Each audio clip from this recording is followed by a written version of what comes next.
Okay, so welcome to my trade recap. I took this trade on Thursday. I'm sorry this video is a little bit late. I've just haven't been on it recently and I need to be on it. But yeah, this was the trade that I took on Thursday. Establishing bias was it was quite difficult for this trade, I'd say, and normally establishing bias should not be difficult. So coming into the day, I did see that we closed above this high here, which meant bullish. However, we did go down and then another pump, and we had swept this high just here. And after we had swept that high, I then zoomed in. We'd swept even the previous high over here, which was an even better confirmation signal for me. And we saw that dump downwards, which I was very keen on. And yeah, I was looking for shorts, although on the 1 hour the structure had broken. However, on the 4 hourly, the reason I shorted was because on the 4 hourly we were still.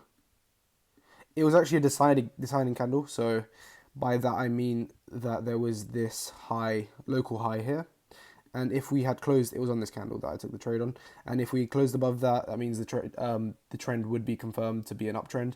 But yeah, I didn't close out the trade as I should have when the candle closed, confirming the uptrend.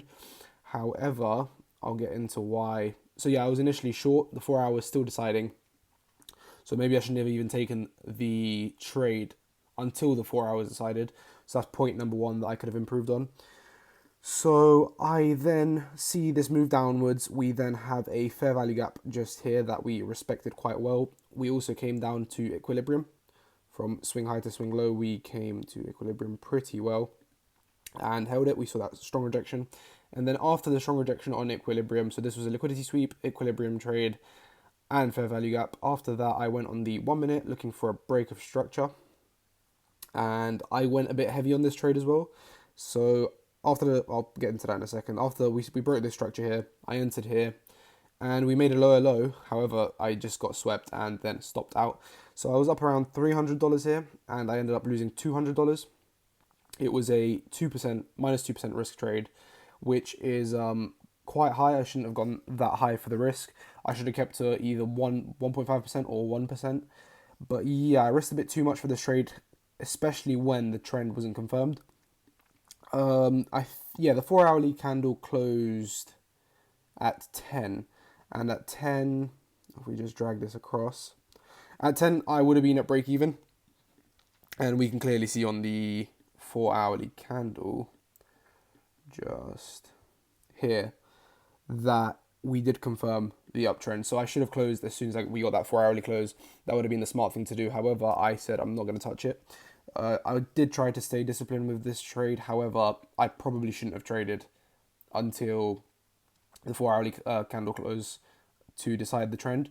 So yeah, key takeaways on this trade was don't over risk. I feel like I over risked a bit on this trade. I shouldn't have lost $200. Maximum I should have lost is 150. Obviously, $50 isn't the end of the world, but you do want to keep to your risk management. And yeah, I over risked on this trade. I definitely maybe got a bit impatient. Entry was really good. Catching the small move down was really good, but we just traded against the trend. As silly as that is, I did think I did have a market bias that the 4 hourly was going to close bearish. However, it didn't. We pumped a bit further, and now we're starting to make a downtrend slowly. But yeah, this was the Thursday trade, and then today is Sunday. If I just refresh forex factory, we have German federal elections today, but I don't think they will affect the market. I'm not going to trade today anyways. But yeah, this is for. And then tomorrow we have no news, so we're trading tomorrow. We're trading Tuesday. We're trading Wednesday. We are. We could take Thursday off. This isn't usually what I take off, but we'll see what price action gives us. I wasn't very keen on Thursday and Friday's price action of last week, and then on Friday I won't be trading. So I'll be trading Monday to Thursday. Hopefully, won't be trading Friday. But yeah, any more trade recaps, I will update you guys, and I will be more prompt. I will 100% try to.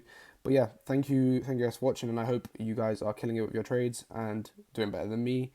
Don't trade against the trend. That's one key takeaway for today. And yeah, thank you for watching.